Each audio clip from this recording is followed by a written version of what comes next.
Tulungan niyo po ako. Kasi yung amo ko, gusto niya akong ipapulis.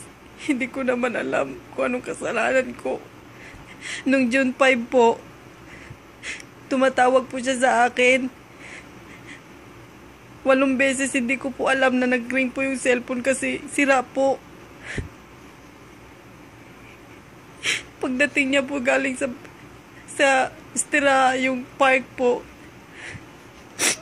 sabi niya, tawag siya ng tawag. Hindi ko naman alam. Kasi magpapagawa siya ng shisha. Kasi nililihim naman niya yun sa mga mother-in-law niya. Kaya tumatawag lang siya sa akin para hindi marinig. Bago po nung hapon, nung June 5 po, pinapabuhat niya po ako ng mabigat yung wheelchair po. Sabi ko, hindi ko mabuhat kasi masakit yung dibdib ko at saka balakang ko kasi nakahulog ako sa hagdanan pagmamadali sa utos niya. Galit na galit siya, nagsubog siya sa mister niya, sa amo ko lalaki, na hindi raw ako magpapautos. Sabi ko, hindi kasi may naramdaman ako, hindi nyo nga ako pinapadoktor. Yung sweldo ko, lagi pang delay. Kung hindi ako mag-iusap, hindi bibigay.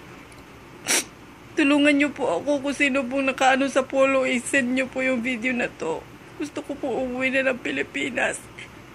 Kasi kanina po, pumunta kami sa medical, sa ospital. Kasi hindi pa kasi ako nagawa ng ikama. Sabi sa akin, doon muna ako, hindi ako pumayag, baka kasi iwan ako. Tapos sinasabi ng amo ko lalaki, nakikipag-usap daw ako dun sa driver sa telepono. Yung SIM card daw nakikita nila. Hindi ko nga kilala yung driver na yun. Kung sino yun. Baka yung amo ko babae ang gumagawa. Sabi ko sa amo ko babae, pagod na nga ako sa trabaho. Pagdating mo, ganyan pa ginagawa mo. Ayaw ko sana mag-video. Kasi ayaw ko mag-alala yung mga anak ko tsaka magulang ko. Pero kailangan ko na ng tulong nyo. Tinatago ko lang yung itong cellphone ko. Tulungan nyo naman ako. Gusto ko uuwi ng Pilipinas. Umalis po sila. Hindi ko po alam. Baka sa pagbalik nila, nadamputin na ako dito na wala akong kasalanan. Sabi sa akin, pwede na ako bugutan ng ulo dito. Wala naman akong kasalanan, pati yung driver kawawa. Dinampot nilang walang kasalanan. Hindi naman kami magkakilala nun. Tulungan niyo po ako. Kawawa naman yung mga anak ko. Kahapon birthday ko, June 7. Pero ano ginawa ng amo ko? Wala siyang awa. 3 araw na nga hindi ako kumakain. Pag kumakain sila lang. Sabi na amo ko lalaki, bakit yan? Pinapatapon na ng amo ko babae. Hindi ako pinapakain. Trabaho lang ako ng trabaho. Tulungan niyo naman po ako. Pakikalat na lang po ang video na to. Nag-connect po ako doon sa embassy. Kailangan nilang, sabi nila, tumawag daw ako sa polo. Wala po ako SIM card. Paano po ako matulungan dito? Wala po yung address. Basta po nandito lang po ako sa Buraida. Hindi ko alam kung anong address dito. Hindi po nila binibigay. Malapit dito po sa Buraida. Malapit lang po ako sa Utim Supermarket. Ang kasunod nun, yung gasoline station na may berde na karatula. Pag ikot nun, hindi ko na po alam ang gagawin ko. Ang pangalan po ng amo kong babae, Malak Almazin Faraj. Yung lalaki naman, Ahmad Ali Alminif. Nagulat nga po ako nung 3 months ako dito. Tinignan ko yung kontrata ko. Nagulat ako. Hindi pala kapangalan ng amo ko yung nakalagay sa kontrata ko, hindi pangalan ng amo ko lalaki. Sabi ko, ang employer ko sino ba talaga? Nung pumunta po kami ng Almadina, nalaman ko po dun sa dati nilang katulong dito na Indonesia na doon na po nagtatrabaho sa kapatid ng amo kong babae. Sabi niya, ang amo mo talaga yung amo kong lalaki. Pinagpalit lang tayo. Di ba po bawal yun? Tulungan niyo naman ako. Ay, nahihirapan ako. Baka anong gagawin nila sa akin? Ang sama ng amo kong babae.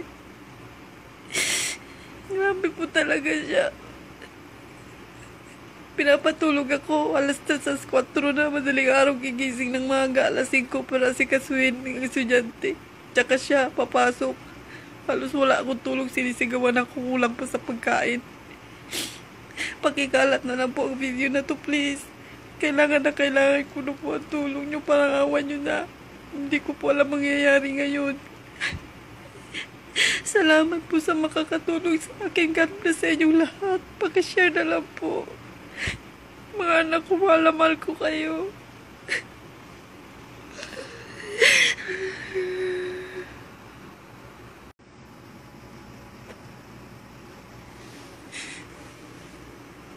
Tulungan niyo po ako.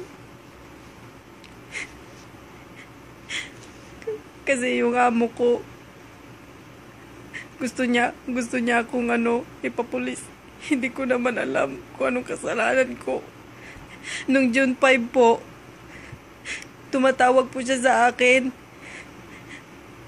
8 beses, hindi ko po alam na nag-ring po yung cellphone kasi sira po.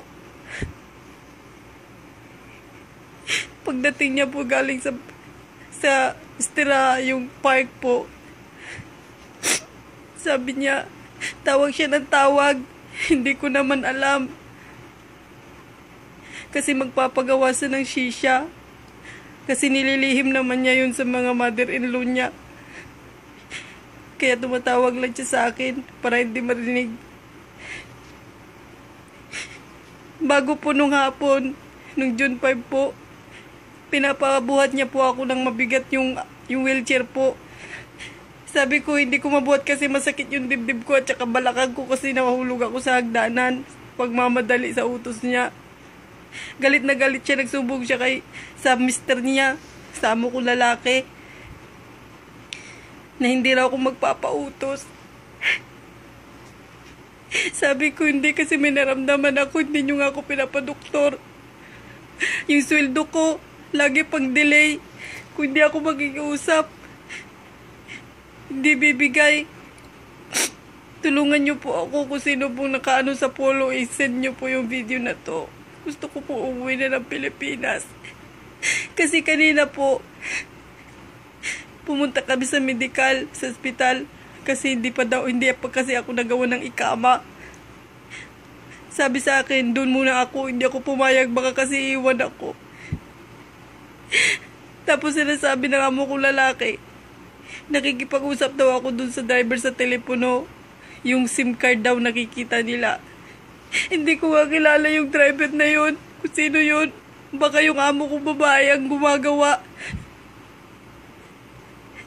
Sabi ko sa amo ko babae, pagod na nga ako sa trabaho.